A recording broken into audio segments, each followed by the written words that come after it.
Bonjour, je m'appelle Sonia Rousse, je suis chercheuse à l'Institut de recherche pour le développement dans le laboratoire Géosciences Environnement Toulouse. J'étudie le champ magnétique terrestre ancien, fossilisé dans les roches, pour écrire l'histoire de notre planète. Et je m'intéresse plus particulièrement, dans mes recherches actuelles, sur une période très ancienne, qui est le précambrien, et qui va voir sur la fin de cette période l'explosion de la vie vers 580 millions d'années. Je suis paléomagnéticienne et maintenant vous pouvez poser vos questions. Céline, 31 ans, paléomagnéticienne. Est-ce que vous êtes une magicienne qui remonte jusqu'au temps des dinosaures? Alors, paléomagnéticienne, oui, je remonte jusqu'au temps des dinosaures, voire encore beaucoup plus en amont que les dinosaures. Être paléomagnéticienne, c'est vraiment observer le champ magnétique terrestre à l'échelle des temps géologiques, observer l'histoire, écrire l'histoire de la Terre à l'échelle des temps géologiques, et ce, même jusqu'à l'actuel. Dominique, 71 ans. Est-ce que c'est un super aimant au centre de la Terre qui crée le champ magnétique entre le pôle Nord et le pôle Sud? Alors Dominique, on n'a pas un super aimant au centre de la Terre. Dans ce noyau, on a une graine solide au centre, qui est un alliage de fer-nickel, et une graine liquide, enfin ce qu'on va appeler un noyau externe liquide. Et c'est dans ce noyau externe liquide que des courants de convection vont créer un effet dynamo, qui est à l'origine de ce champ magnétique terrestre. Hélène, 44 ans. Est-ce que le champ magnétique est enfermé dans les fossiles? Alors oui, quelque part, le champ magnétique, il va être fossilisé, Hélène, dans le sens où il va se figer, mais pas dans des fossiles, il va se figer dans les roches. En fait, nos outils de travail, ce sont des petits minéraux qu'on appelle les oxydes de fer, qui vont avoir la capacité, la particularité en fait, de s'orienter dans le champ magnétique ambiant. Lors de la formation d'une roche, cette roche, elle va se refroidir progressivement et les mouvements de ces petites particules vont devenir plus difficiles. Et quand on passe en dessous de températures qui s'appellent des températures de Curie, ces roches vont se figer dans la direction du champ. Au moment où on passe ces températures, elles vont donc se fossiliser. Johanna, 24 ans, vous étudiez le précambrien pour comprendre l'origine de la vie. Alors oui, j'étudie le précambrien entre autres pour comprendre l'origine de la vie.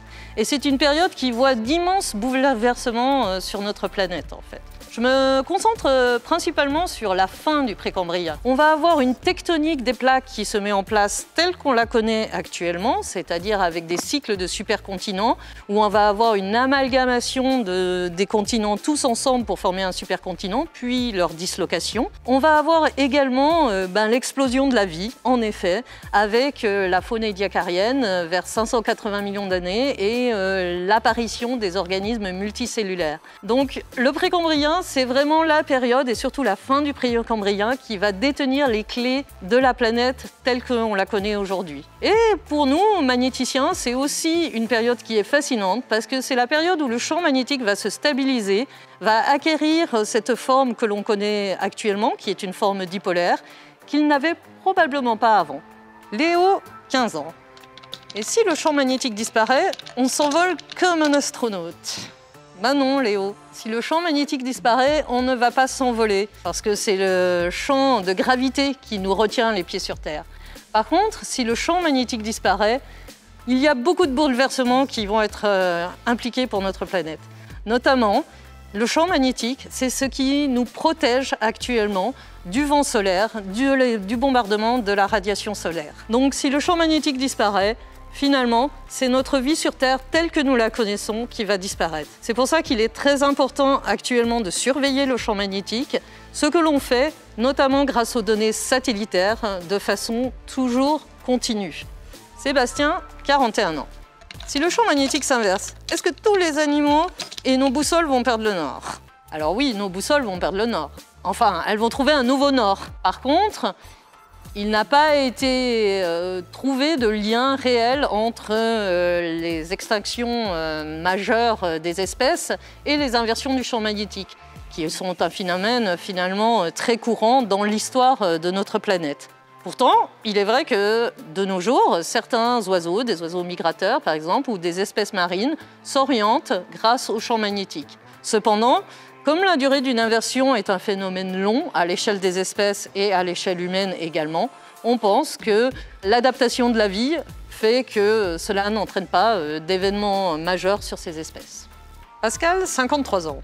Vous êtes au JET. Quel est le rapport entre le champ magnétique terrestre et l'environnement? Le JET, c'est Géosciences Environnement Toulouse. Moi, dans ma recherche actuelle, je travaille à la fois sur la Terre primitive et également sur la pollution liée au trafic routier en milieu urbain. Comment je peux faire ce grand écart? C'est le miracle du magnétisme. C'est-à-dire qu'en s'intéressant aux petites particules qui se comportent comme des aimants, je vais définir leurs propriétés, leurs signatures. Et à partir de cela, l'étendard des sujets est extrêmement vaste, car ces petites particules peuvent enregistrer des phénomènes très différents. Karine, 38 ans. Aimeriez-vous récupérer des roches de Mars pour étudier son champ magnétique? Oui, Karine, on aimerait beaucoup récupérer des roches de Mars pour étudier leur champ magnétique. C'est d'ailleurs un des objets des missions spatiales, de ramener des roches sur Terre et de regarder le champ magnétique de Mars. Le champ magnétique de Mars, malheureusement, il s'est éteint. Des planètes telluriques de notre système solaire, il n'y a que la Terre qui possède encore un champ magnétique. Donc étudier le champ magnétique terrestre, c'est aussi comprendre pourquoi celui de Mars s'est éteint. Olympe, 18 ans. Est-ce que vous avez une boîte remplie de pierres précieuses dans votre labo? J'aimerais bien, mais peut-être pas pour les étudier.